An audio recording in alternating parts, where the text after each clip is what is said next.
Coming up on this episode of SEVA TV, we meet the next Olympian, run cross country, and learn the basics of lacrosse. Stay tuned for all this and more on SEVA TV.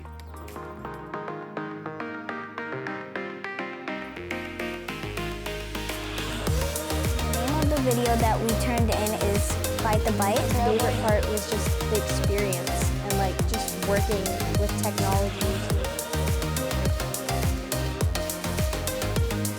Welcome to your kingdom.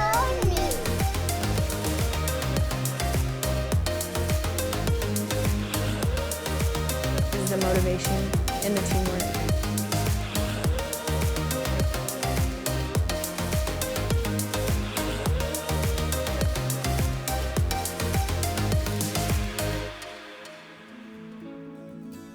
Welcome, I'll be your host and workout partner today. That's right, we're gonna explore the different ways to work out your mind and body while staying at home. Why don't we kick things off with a little bit of kickball? I hear the kids over at Florence Markofer are the real pros when it comes to this sport. Let's stop by and learn from the best.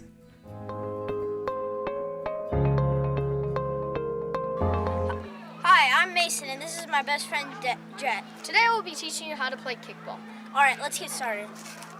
So when you hit, you want to always try to hit the ball in the inside third of the ball. So next we're going to do base running. When you get a hit like we just taught you, you will run to first. And once you get there, you will have to touch the inside corner of the bag. So next we're going to talk about defense. Okay. So we're going to demonstrate how to get out on the field. First, I will kick the ball up in the air and Jet will catch it. Right? I'm going to kick it up in the air and Jet's going to catch it.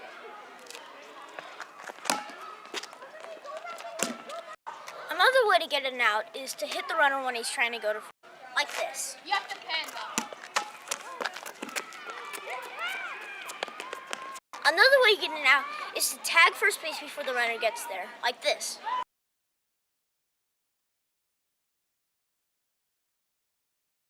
Way to get a person out is if they so let's say they hit it over your head and they miss first base, second base, or third base.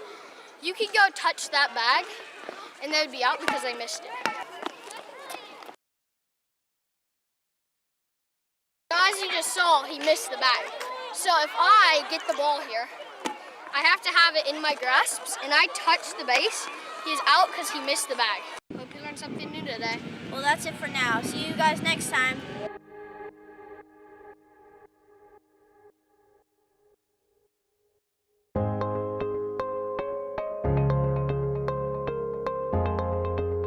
Did you know we have a rising Olympic star emerging right here in our own community?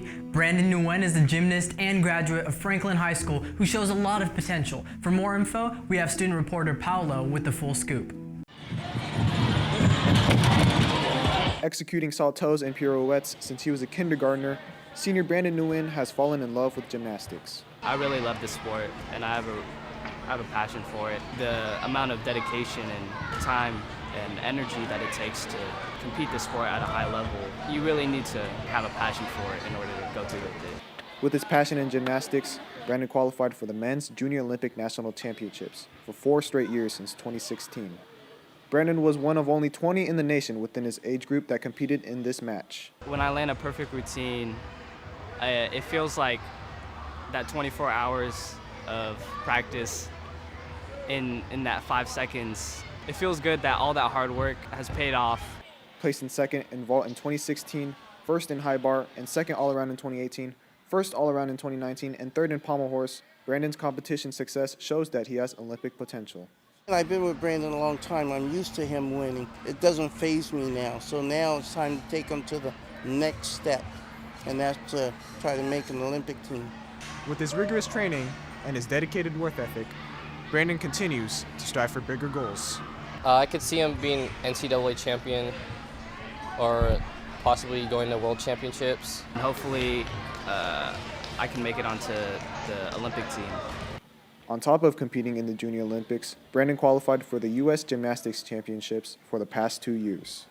It was really a special moment because it was a whole different stage and it was a bigger arena and I had lights on me cameras on me and so many more people in the crowd. I just try to show my confidence and try to execute the routine the best that I can. In the case that I do fall, I try not to get like angry or upset because of course that'll mess up the rest of the routine. I just try to jump back up there and calm my nerves down and hit a great rest of the set and stick to dismount. Through his perseverance and hard work, Brandon has definitely proven his devotion to the sport. Brandon's been on the top for a lot of his life, so it's been nice to see him kind of keep up with the current skill levels. He's probably progressed on a scale of 1 to 10, probably a 10. His progression has been just incredible. And Brandon actually is one of those who learns so quickly that I have to find ways to challenge him just to keep him from getting bored. The world is ready to see this Olympian in the making. Brandon is our future. I think he has a chance to make 3 Olympic teams. There's nothing quite like it. The feeling that I get just flying in the air when I do a release on high bar, I almost felt unstoppable. When I was on that podium, it kind of felt like I was on top of the world. With photographers Joshua Esguerra and Katie Nguyen, I'm Paolo Garcia reporting for WCTV.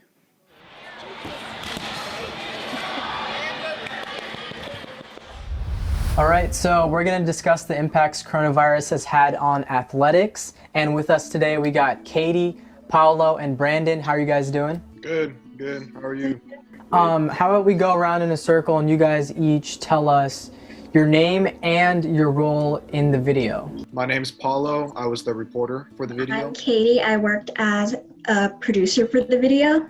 And I'm Brandon. I was the athlete that was being reported and interviewed. Why'd you guys pick this topic to begin with? Well, we picked this topic because we know that there's a lot of untold stories from our classmates. And, you know, Brandon's just one of those guys that is a really hard worker. We wanted to highlight his story, highlight his work ethic. Has the pandemic changed your perspective on athletics? Yeah, definitely. With social distancing and everything, a lot of sports, like with physical contact, it's a lot more difficult for them to like practice and train. I think it really plays with all these new regulations coming into place with everything happening in the world, and it does play a huge role in our hobbies and sports with all these athletes trying to make time for what they do. I'm talking about the regulations and quarantine and everything. How would you guys film this project differently if you were going to do it today? When we would film a video, interviews would most likely be through Zoom. Yeah, definitely agree with that. Following safety protocols at all times while we're out and about, and using Zoom to do most of our interviews and anything that we need in the future too. And Brandon, how do you feel having a video being made about you? It was pretty cool. It's kind of nice to see like kind of like the hard work kind of being put into a video and kind of being put out there for people to see. How do you think the pandemic will affect future athletic activities? I think it'll definitely stop a lot of athletics because, again, with the contact, and even last season, my season was cut short, and it was really unfortunate to see like a lot of seniors, and that was their last season competing, and it was just cut because of the pandemic. I could tell you're at the gym right now. Has your workout routine changed because of everything? Yes, it's definitely changed. We have markers on the floor that we have to keep 6 feet at all times, and constantly like wash our hands and just try to stay away from each other. It's still good because there's usually only one person on an event at a time. So yeah, and there's just lines 6 feet. Do you have any advice for people who want to work out but they're stuck at home? If you're stuck at home, there's definitely stuff you could do. You don't need any special equipment or anything. I just recommend that you work out like consistently. You could do push-ups, sit-ups, stuff like that. You could even use some furniture at home if you're feeling a little bit adventurous, but yeah, you can definitely do stuff at home to keep in shape. All right. So you're saying I could just do like squats with my mom's couch, or well, thank you for joining us. I appreciate you taking the time to speak with me, and I look forward to seeing more videos made by you guys in the future. All right, thank you for having us. All right. Are you ready to take your basketball skills to the next level? Well, take a step back and let me show you how the pro gets it done. Just kidding. It's actually Morgan from Rosemont High School, and she'll teach us how to do a step back jump shot. She shoots and she scores.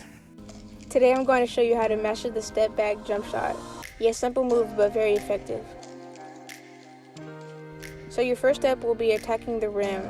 When you attack the rim, you want to clear a lot of space, which is where people usually go wrong. When you attack the rim, you need to cover ground. This is really important because this creates a momentum of your step back. When you cover ground on your attack, you want to pull back, which gets the defender off of you, and this is the purpose. Your next step will be the step back. When you attack the rim, you already created the momentum, so you want to literally take a big step back. But as you do so, you want to go straight back, not sideways. And you also need to take an extra dribble so you won't travel. Your last step will be to take the shot. Now you know how to master the step back. All this exercise making you tired yet? Well, flip that frown upside down, because Ethan's gonna show us how to do a front flip. Check it out. I'm going to be showing you how to do a front flip step by step. Make sure you always stretch beforehand so you avoid injury, and make sure you practice on a soft surface.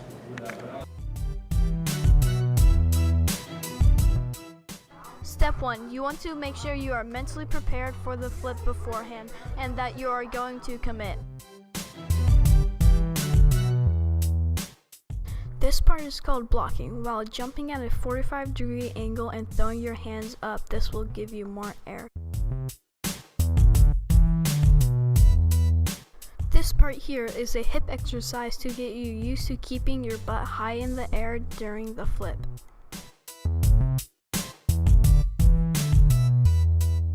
Alright, this next part you are going to be doing a jump and a roll while staying in a tight ball position. This will help you stay tucked during the flip. Here are some things you don't want to do. Never jump without tuck-in and never jump outwards. This will stop you from completing the flip.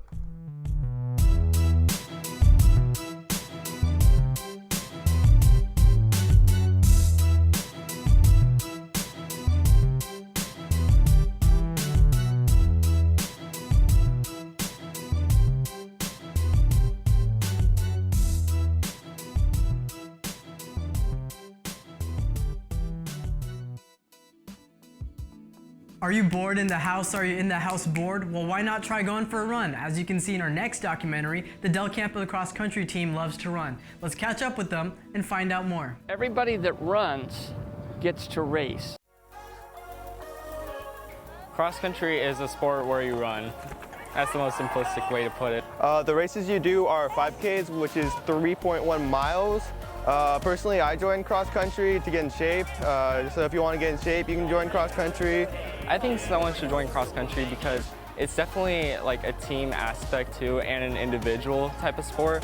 Now you can play tennis or football or any other sport, and there's a starting team and there's people that hope to get into the mix. Cross country, everybody works out and gets to run.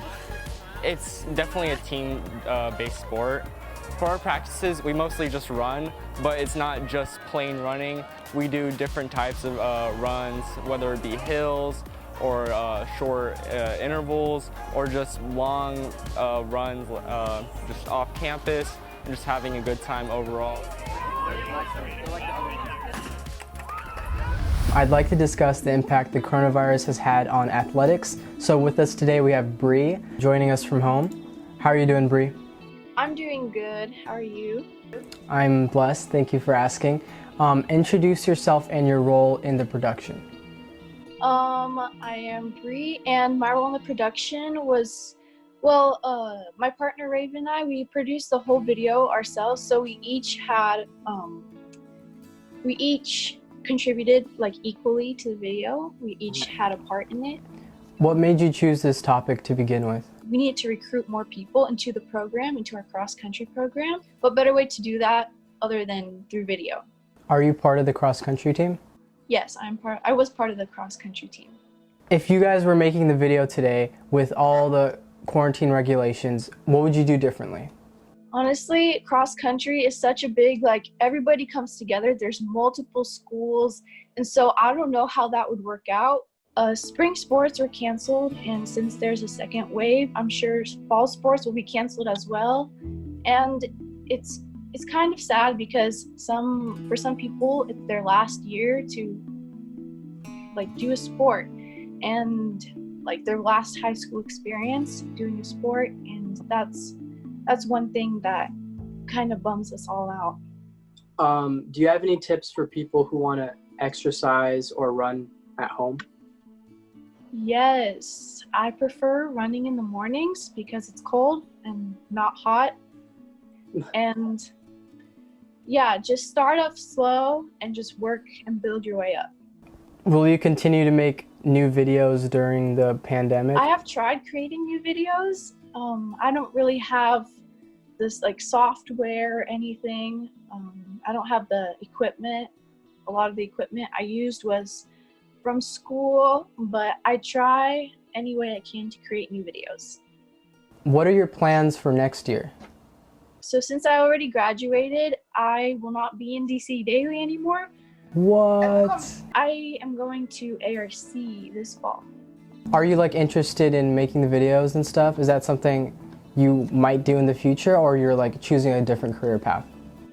I'm choosing a different career path, but I will always keep filmmaking in one of my hobbies. All right, well, thank you for joining us, and I appreciate you taking the time to speak with us, and I hope to see more videos by you guys in the future. Thank you.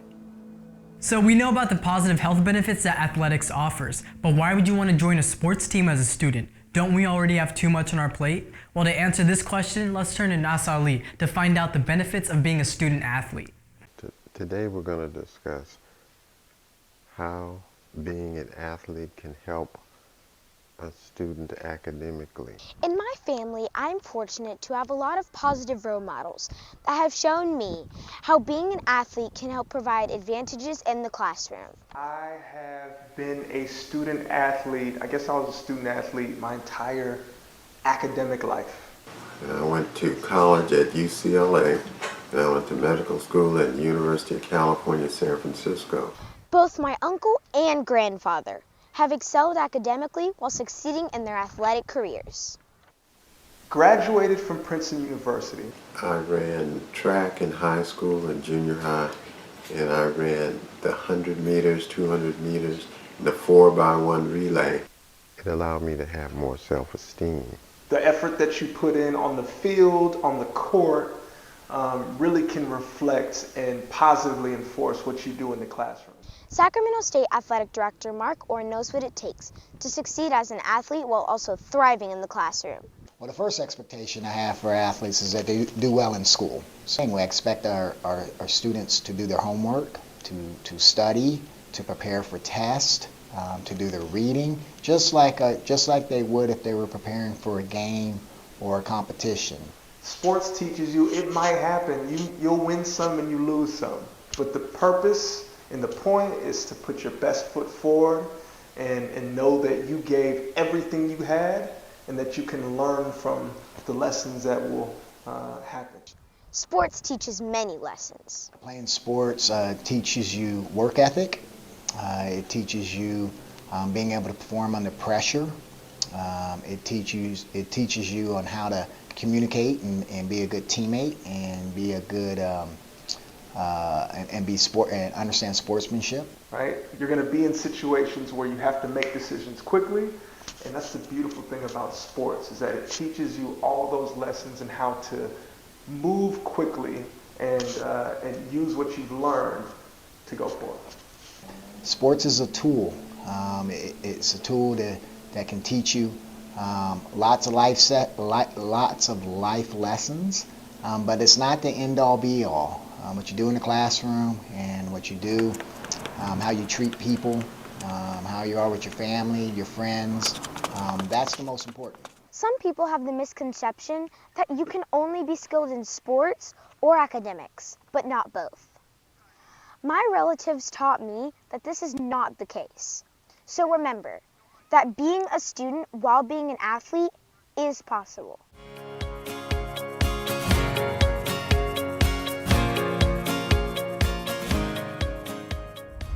I'd like to discuss the impacts the coronavirus has had on student athletics. And so today we have Nassali with us. How are you doing? I'm doing good. How are you? I'm blessed. Thank you for asking. So tell me what your role was in the video.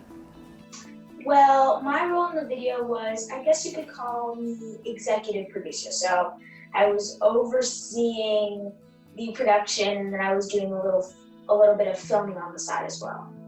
Okay. Why did you pick this topic to begin with? Well, I picked this topic to begin with because ever since I was little, I loved working out with my dad, but there was so much more. So I would exercise with him and we would have fun there. And then we would come home and my dad and my mom, they would both work with me on math and that type of thing. So they would be on both sides. So they'd help me in athletics and they'd help me in being a student. So I've learned over the years when you put those two together, that can be amazing. And so them helping me has really made me not only a well-rounded person, but just better. How has the pandemic changed your perspective on student athletics? It has changed my perspective. It has altered it just a little because now I know what it feels like to be without sports. Ever since I could walk, I've been doing sports. So when the pandemic hit, there was a little period of time where I wasn't able to do it. And so when you're without something for as long as I was, you realize how much you love it. And so now I don't take for granted the time that I have with my parents. I'm exercising when I'm doing homework with them. And I just don't take for granted the fact that I can go outside every day to practice, because I know those times you don't always get to have that. And if you were making this video today during the pandemic, what challenges do you think you would run into? I think the biggest challenge would be with my teacher, communicating with her, because in the classroom, I could just walk over and we would be able to have a conversation and she'd be able to look at my video and give me feedback. But because we weren't in the same classroom, it probably would have been harder to communicate with her and have that same one-on-one time that she gave me. And she was really one of the bigger reasons why my video was what it was, because she gave me that one-on-one attention and gave me great feedback so I could get those details where they needed to be. So without that, I don't think my video would have been the same. I appreciate you taking the time to speak with me, and I look forward to seeing more videos made by you in the future. Thank you. Have you ever considered playing lacrosse? What is it, and how do you crush your foes? I mean, how do you play? Look no further. The students at Del Paso Manor will teach you everything you need to know to be safe and have fun. Staying safe in lacrosse is important. It is important to have the right gear so you can stay safe in the sport of lacrosse. Your helmet and gloves protect you from getting injured. Putting on your helmet is very simple. You just have to put it on and strap the straps on the side of the helmet. And your gloves are pretty easy too. You just slide them onto your hands to make sure they fit. It is important to have the right shoes in lacrosse so you don't get hurt. It is important to do drills and stretch before you play so you can reduce injuries.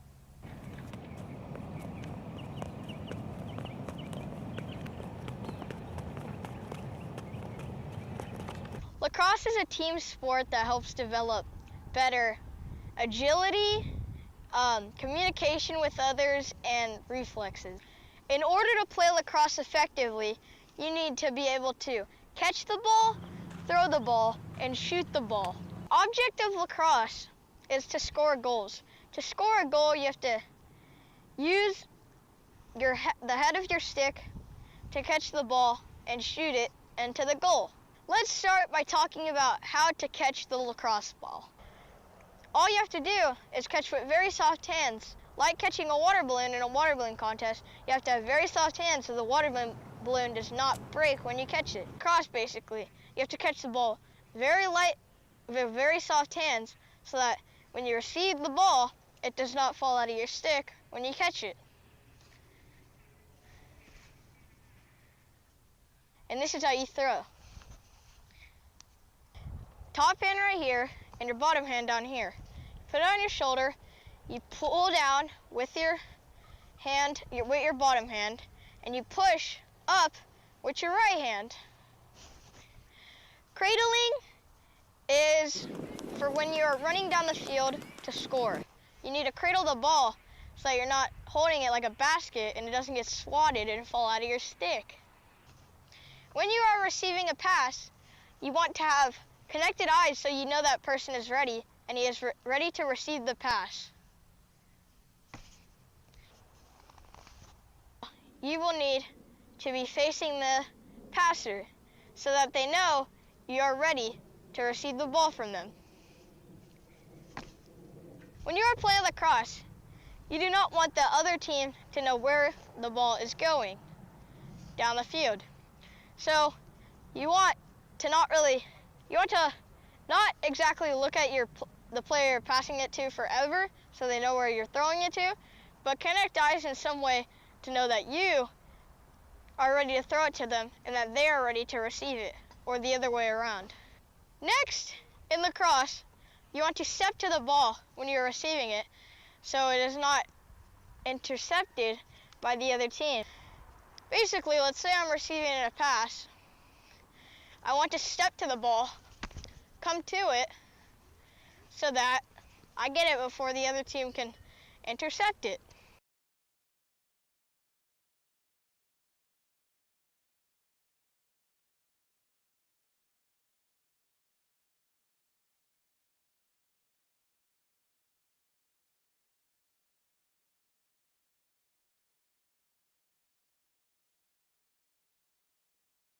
Fancy tricks in the game of lacrosse are never really needed in most situations. All you need is just the basic stuff.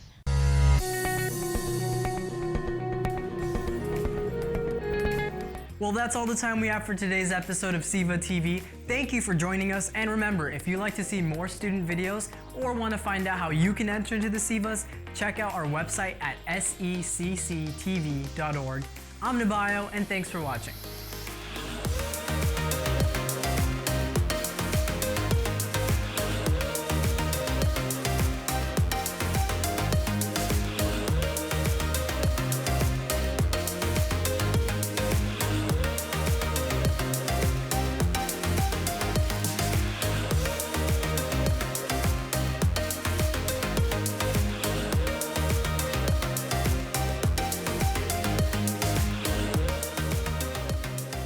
What are you still doing here? Get up, walk away from your TV or computer, go for a run, go for a walk, get some fresh air and get your blood pumping. That reminds me, yeah, I still need to get my steps in for today, so I better get a move on. I'll see you next time.